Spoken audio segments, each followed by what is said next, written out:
quelle joie, ô Seigneur, que de te louer parmi les nations. Quelle joie, ô Seigneur, que de célébrer ton nom. Dieu nous a établi lumière pour les nations, pour que de par le monde fassions connaître son nom. Il nous a envoyés pour prêcher et chanter. Eh bien, bonjour à tous, chers amis. Nous allons aborder le thème d'une autre vidéo, LDN vidéo aujourd'hui. Et ce thème, c'est comprendre le surnaturel. Nous allons nous relayer avec Julia pour partager avec vous ce qui est sur notre cœur ou certains témoignages sur ce sujet. Alors, il est important de réaliser déjà que pour Dieu, dans le monde, je dirais, dans lequel Dieu évolue, le troisième ciel, le monde spirituel, le surnaturel, c'est naturel. Pour lui, il est naturel qu'il puisse transformer les choses selon sa volonté, son bon vouloir, n'est-ce pas, sans qu'il y ait d'obstacle à ce qu'il puisse le faire. Ici-bas, par contre, lorsque nous voulons toucher du doigt le surnaturel, nous voyons toutes sortes d'obstacles, souvent naturels, on pourrait dire, qui veulent nous empêcher de vivre dans le surnaturel de Dieu. Mais pourtant, en tant qu'enfant du Seigneur, en tant que créature née de nouveau, eh bien, notre Père veut que de plus en plus, comme pour lui, le surnaturel soit quelque chose de naturel. C'est-à-dire qu'on ne s'étonne pas dès qu'il arrive un miracle plus grand que ce à quoi on est habitué, en général, n'est-ce pas, qu'un miracle extraordinaire, une guérison extraordinaire intervient, et puis souvent, dans nos milieux chrétiens, on est là, « Waouh, tu te rends compte, il est arrivé ça !» Mais ça devrait être normal. Il est arrivé un miracle, mais bien sûr qu'il est arrivé un miracle. Quoi attendre d'autre de la part d'un Dieu, notre Dieu qui est le Dieu des miracles. Alors, de plus en plus, nous voulons aller dans cette direction. Et cet enseignement a pour but de vous motiver à croire de plus en plus que le miraculeux de Dieu veut prendre place dans votre vie et à travers votre vie dans la vie des autres. Et la vie chrétienne normale, oui, eh bien, je pense que ça consiste à un moment donné à avoir un pied dans le naturel et un pied dans le surnaturel. Alors, nous allons parler de naturel, de surnaturel, mais nous voulons aussi expliquer que lorsque nous parlons de naturel, nous ne parlons pas de quelque chose qui serait secondaire, bassement charnel, humain dans le mauvais sens du terme, et que seulement le surnaturel serait à prendre en considération, parce que seulement le surnaturel, ça serait spirituel. Non, pas du tout. Si vous êtes né avec une aptitude, un don pour la musique, pour les mathématiques, pour la cuisine même ou autre, eh bien, ces dons viennent d'en haut. Ce sont des dons naturels qui vous ont été donnés à votre naissance par Dieu, votre Créateur, et ces dons sont une bonne chose. Et lorsque vous venez au Seigneur, que vous l'acceptez comme sauveur, l'Esprit de Dieu va continuer à développer ces dons pour les mettre au service du royaume de Dieu. Il y a tellement de personnes ici-bas qui cherchent à rendre le monde pire. Vous êtes sur cette terre pour le rendre meilleur, déjà avec les dons naturels que vous avez reçus. Maintenant, donc, quand vous venez au Seigneur, il se produit un phénomène, c'est que vous naissez de nouveau, vous naissez de l'Esprit, le Saint-Esprit vient habiter en vous, et le Saint-Esprit dépose de nouveaux dons que vous n'aviez pas auparavant.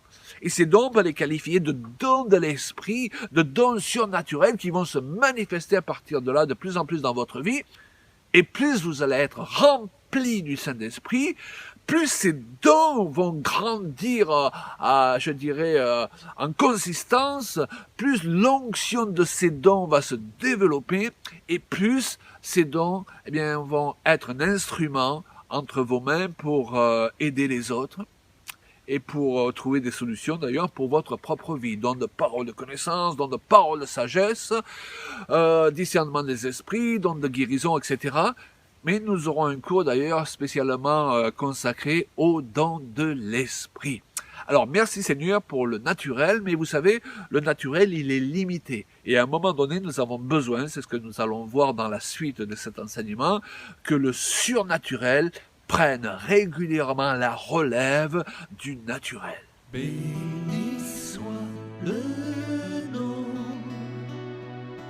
béni soit le nom, béni soit le nom. Donc, comme nous l'avons déjà mentionné, nous avons tous des dons naturels, des capacités naturelles qui viennent de Dieu. Et cela que nous soyons chrétiens ou non chrétiens. Le naturel me suffit pour comprendre comment organiser ma journée, conduire ma voiture, quand je dois prendre une douche, aller aux toilettes. Nous sommes bien d'accord, nous n'avons pas besoin de révélations surnaturelles pour cela. Je peux même aimer les gens dans le naturel. Et ce n'est pas négatif. Tous les hommes sont nés avec une mesure d'amour que Dieu leur permet de donner aux autres.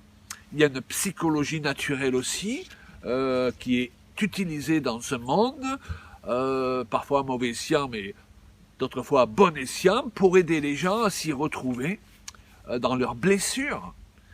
Il y a une conscience naturelle même chez chaque être humain. Et un chrétien est supposé développer ses dons naturels avec l'aide du Saint-Esprit et donc les mettre au service du Seigneur, et non pas essayer de vivre que de surnaturel. D'ailleurs, si vous décidez de vous lever tous les jours à 6 heures du matin, que ce soit pour prier ou pour faire quelque chose de particulier, et partir au travail, vous ne faites rien d'autre, rien d'exceptionnel, rien d'autre que ce que font des tas de gens qui ne sont pas chrétiens tous les jours. Maintenant, si le Saint-Esprit ou un ange vous réveille à 6 heures du matin, pour que vous accomplissiez un travail, une intercession, je dirais, spirituelle particulière, là c'est différent. Là vous entrez dans le surnaturel. Il y a un discernement naturel. Il a des questions dans l'Épître aux Hébreux quand il nous est dit que la nourriture solide est pour ceux dont le jugement est exercé par l'usage à discerner ce qui est bien de ce qui est mal. Il n'est pas question ici du discernement des esprits. Souvent, nous confondons ces choses. Il est question d'un discernement naturel que le Saint-Esprit va nous aider à développer et affiner. Il ne faut pas le confondre donc avec le discernement des esprits qui consiste littéralement à voir dans le monde des esprits. Lorsque vos yeux spirituels s'ouvrent et vous voyez soudain peut-être un démon qui a besoin d'être chassé ou un ange qui vient vous encourager, là vous êtes dans le don de discernement des esprits, la vue dans le monde des esprits. Donc ce que plusieurs chrétiens d'ailleurs, je me permets de dire, appellent le discernement des esprits, c'est souvent un don de suspicion pour toujours chercher à voir le mal chez les autres. Or le Saint-Esprit, en priorité, il va toujours vous pousser à chercher, que ce soit par le don naturel, ou que ce soit quand le don surnaturel du discernement des esprits est en action, n'est-ce pas? Il va vous pousser à chercher le meilleur en priorité chez les autres. C'est un bon critère pour analyser les prophéties, pour analyser l'éternel m'a dit avec lesquels certaines personnes viennent nous trouver remplis d'assurance.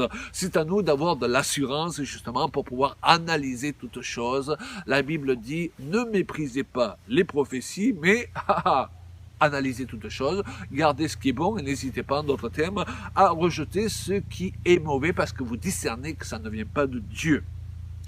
En fait, le surnaturel est supposé intervenir là où le naturel ne suffit plus.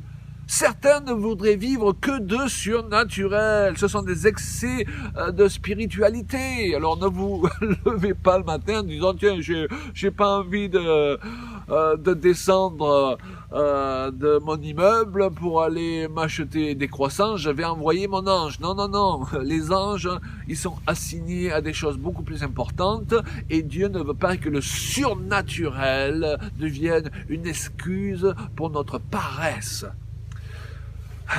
Nous voulons nous ouvrir à l'influence de l'Esprit de Dieu et fermer la porte justement aux influences d'esprits trompeurs. de la même façon que nous voulons encourager à rentrer de plus en plus dans le surnaturel de Dieu, nous voulons aussi vous mettre en garde à discerner le surnaturel qui ne vient pas de lui. Le surnaturel apporte la guérison là où il n'y a plus de possibilité de guérison. Vous savez, si certains essayent de ne vivre que de surnaturel, parce que ce sont des excès de spiritualité, je dirais, ça devient du mysticisme. D'autres, par contre, se contentent de ne vivre que de naturel et ne recherchent pas plus. Et de ce fait, ils ne rentrent jamais dans le surnaturel. Hop, équilibre à trouver. Un pied, rappelez-vous, dans le naturel, un pied dans le surnaturel. Le surnaturel, il apporte la guérison là où il n'y a plus de possibilité de guérison. Il fait surgir un miracle là où il n'y a plus de logique humaine pour que le miracle intervienne. D'ailleurs, le miracle, c'est quoi? C'est la réponse de Dieu à une situation qui n'a pas de solution naturelle, humaine. Le surnaturel nous permet d'aller plus loin que l'on ne pourra jamais aller dans le naturel, de faire ce qu'on ne pourrait pas faire simplement avec le naturel. Dans le naturel, nous avons des peurs. Lorsque le surnaturel intervient, certaines peurs qui nous ont oppressés toute notre vie disparaissent. Dans le naturel, nous avons facilement de la rancune et c'est pas évident de pardonner aux autres. Mais lorsque le surnaturel intervient, il nous a donné la capacité de pardonner à ceux qui nous ont fait les pires crasses, si je peux m'exprimer ainsi. Dans le naturel, nous sommes vite confus et sans direction précise. Malgré tous les efforts qu'on peut faire, n'est-ce pas, avec notre intelligence pour comprendre certaines situations et chercher des solutions. Mais lorsque le surnaturel intervient, notre chemin et notre destinée se précisent. Waouh! Il m'est arrivé de réfléchir pendant des jours à chercher une solution et lorsqu'à un moment donné j'ai mis le pied dans le surnaturel et que les directions du Saint-Esprit dont il est dit il vous conduira en toutes choses me sont parvenues, le problème s'est résolu en 5 minutes. Toute grande décision d'ailleurs pour notre vie va demander à ce que le surnaturel prenne la relève du naturel. Moi je peux vous dire dans quelle voiture je me trouvais, dans quel virage, dans quelle région du sud de la France, il y a 44 ans lorsque j'ai entendu la voix du Saint-Esprit dans cette voiture qui m'a dit au sujet de Julia dont j'avais fait connaissance, voici c'est la femme que je t'ai destinée. Tu peux y aller sans crainte. Wow. Donc pour les grandes décisions, mes amis, croyez-moi, il vaut mieux que le surnaturel rentre en ligne de compte. Merci pour le naturel, mais lorsque le naturel ne veut pas à un moment donné céder la place au surnaturel, alors là, il va devenir un obstacle au plan de Dieu parce que nous allons essayer de régler les situations simplement avec le naturel. Et je tiens à vous dire que Dieu a prévu que ce soit simplement le surnaturel qui puisse, à un moment donné, nous créer la brèche dont nous avons besoin face à des situations trop compliquées. Dans le naturel, on peut désirer faire des choses pour Dieu, mais seul le surnaturel peut nous révéler clairement les œuvres que Dieu a préparées d'avance pour nous. C'est logique, car le surnaturel est supposé nous communiquer la pensée de Christ. Le surnaturel est nécessaire sur le chemin de notre destinée. Il s'exprime de plusieurs manières. Par la voix du Saint-Esprit en nous, des visions, des songes. Oui, le ministère des anges, si nous allons y revenir. Les dons de l'Esprit. Il peut parler à travers d'autres chrétiens aussi, à qui Dieu a révélé des choses pour nous encourager, nous aider sur le chemin justement de notre destinée. Quand Dieu nous parle intérieurement, il va aussi nous confirmer les choses extérieurement par des signes surnaturels. Alors, je me rappelle la nuit où j'ai demandé au Seigneur de confirmer quel était mon appel dans le ministère. Je ressentais quelque chose de précis qui correspondait à un nom précis qui se trouve dans la parole de Dieu concernant les ministères. Mais vous savez, il est important de ne pas se faire du cinéma aussi. L'imagination le part vite dans tous les sens, surtout lorsqu'il s'agit de notre ego. Mais ce qui est important aussi, c'est que lorsque nous voulons servir Dieu dans l'humilité, nous sachions aussi dans quel domaine le servir, et là aussi où ne pas mettre les pieds pour faire des choses précises, et ne pas nous retrouver à perdre du temps. Et je me rappelle, ce matin-là, eh bien, j'avais rendez-vous avec un ami qui a vraiment un ministère de prophète. Et lorsque nous nous sommes vus, il m'a dit, tu sais, cette nuit, le Seigneur m'a réveillé. Et il m'a dit de te dire ce matin que ton ministère, c'était telle et telle chose. Waouh!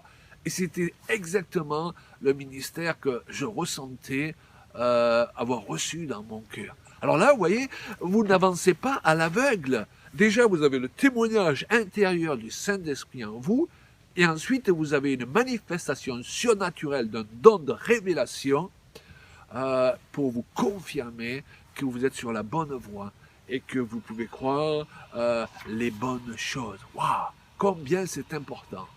Donc merci Seigneur pour le naturel, mais combien nous avons besoin du surnaturel aujourd'hui plus que jamais pour nous diriger sur le chemin de notre vie chrétienne et de l'appel que Dieu nous a adressé. Béni soit le nom, béni soit le nom. Bon, merci beaucoup Claude. Bon, maintenant c'est mon tour.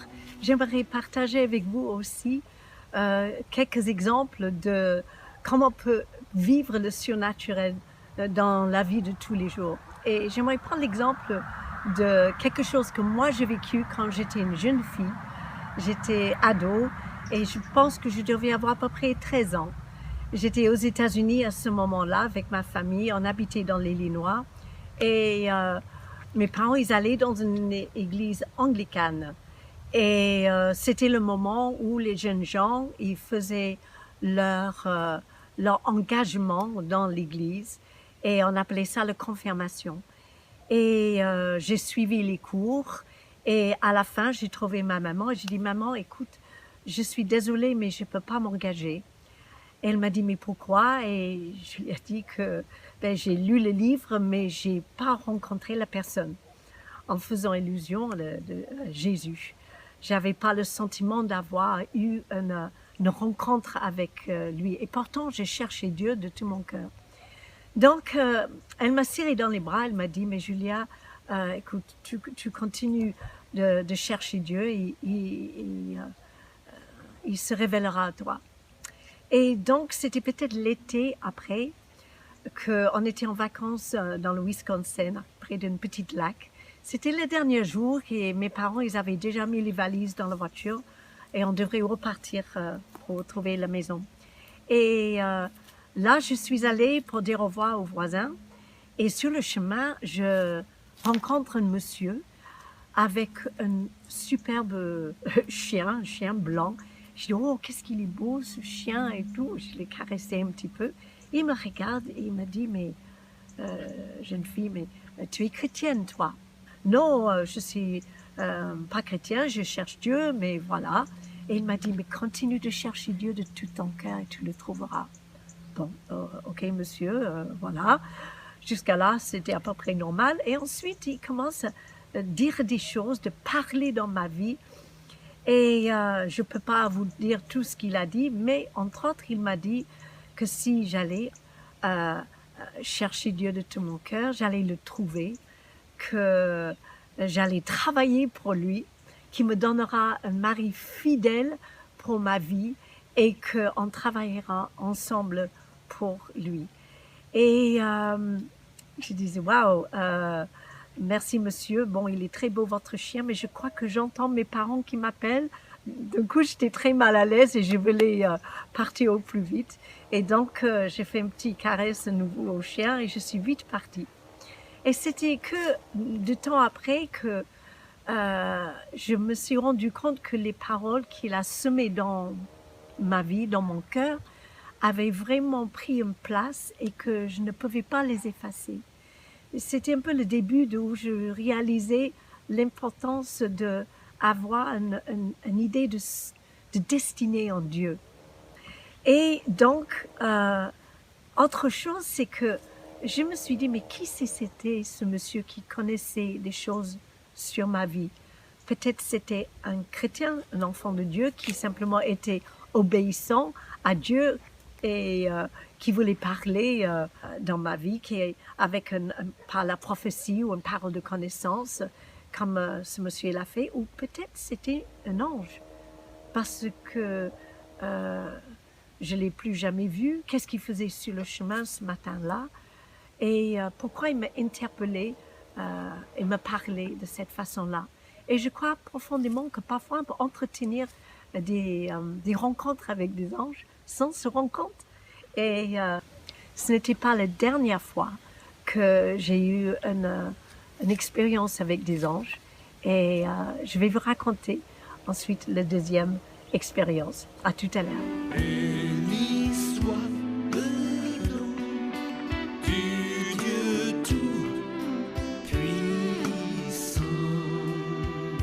Et je me souviens d'un événement qui m'avait marqué en tant que jeune pasteur et qui m'avait encouragé à m'ouvrir de plus en plus au surnaturel, aux songes, aux visions, alléluia, parce que la Bible dit, vos jeunes gens auront des visions, vos vieillards auront des songes. Donc les visions, ça fait partie de la vie normale des chrétiens. Ça ne veut pas dire qu'elles interviennent tous les jours, mais elles ont besoin d'intervenir régulièrement. Et j'étais en train de prêcher dans l'église dont j'étais le pasteur à l'époque, et je remarquais pendant ma prédication qu'au fond de la salle, à l'entrée, se tenait une femme d'origine maghrébine, qui avait les yeux grands ouverts, et pendant toute la réunion, elle ne s'est même pas assise là. Il semblait que son attention était attirée par quelque chose de particulier. Et à la fin de la réunion, elle s'approche près de l'estrade et elle est en train de regarder et à droite et à gauche, et je lui demande, Madame, vous cherchez quelque chose? Elle me dit, où ils sont les spots? Où est-ce qu'ils sont les spots? Je lui réponds, quel spot? Il n'y avait pas de spot ici, il y avait la même lumière qu'il y a actuellement, on n'a rien allumé de particulier pendant le temps de prédication, le temps de louange. Elle m'a dit, non, il y avait une grande lumière là qui émanait là sur la droite de l'estrade. Et ensuite, elle me pose une deuxième question, elle me dit, où il est le Gange là-bas? Où il est le Gange là-bas? Donc, j'ai compris, et elle me l'a confirmé, que pendant toute la réunion, elle avait une vision, et je tiens à vous dire que c'était la première fois qu'elle rentrait dans une église évangélique, donc elle n'était pas conditionnée à ces choses-là, d'où l'intérêt de son témoignage, n'est-ce pas?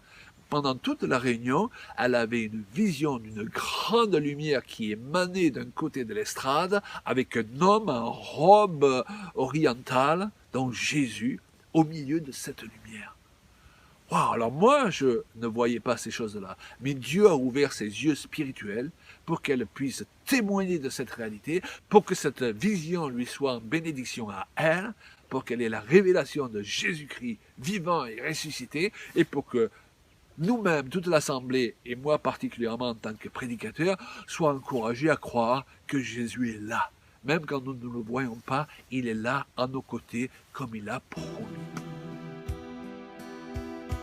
Béni soit le nom au-dessus de... Voilà. Bon, maintenant, je vais vous raconter une deuxième expérience qui s'est déroulée il n'y a pas si longtemps que ça. Nous étions à l'île de la Réunion et on était en train de préparer pour faire une culte dans une église. Et le pasteur nous a dit, est-ce que ça vous dérange pas? On va passer d'abord voir un frère, un tel. Il est chez lui, il est vraiment fatigué. Et il nous a demandé de prier pour lui ce matin. Bien sûr, avec Claude, avec grand plaisir. Et donc, on arrive dans une petite maison et ils avaient préparé un lit pour ce monsieur dans le salon. Ça faisait juste quelques jours qu'il est sorti de l'hôpital et il était vraiment mal au point. On voyait sur son visage qu'il était qu'un ombre de lui-même. Et voilà, il était assis au bord du lit. Et nous avons pris ses mains et on a prié ensemble pour sa guérison. Et à un moment donné, je lève ma tête et je regarde la porte d'entrée d'où on est passé. Et je ne sais pas exactement comment expliquer ça. Je ne le voyais pas dans le physique, mais dans le spirituel. Je voyais comme un grand ange qui se tenait à la porte. Et tellement il était grand, et le plafond était un peu bas, qu'il était un peu courbé comme ça, il avait la tête comme ça parce que ça touchait le plafond. Et il avait un autre ange qui était près de son lit. Et pareillement, il était un petit peu comme ça. Et j'ai eu ce sentiment qu'il disait, ne vous inquiétez pas, on va rester là jusqu'à sa rétablissement total. Et j'ai pu partager ce que j'avais aperçu à ce monsieur et sa femme, et ça les a fortifiés. Bon, on est reparti.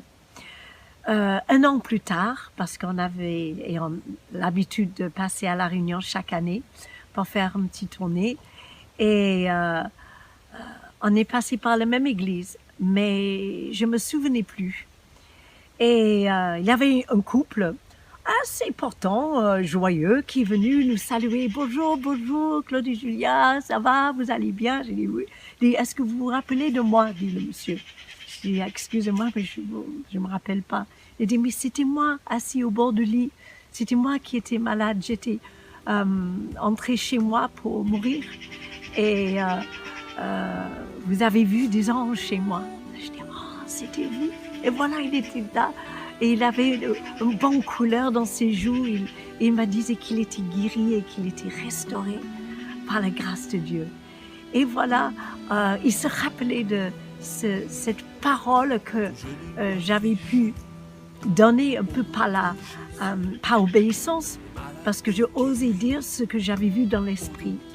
Et j'aimerais vous encourager, oser partager avec les autres et ceux qui souffrent autour de vous de ces paroles qui peuvent les encourager et qui peut être quelque chose sur lequel ils peuvent s'accrocher jusqu'à la guérison totale.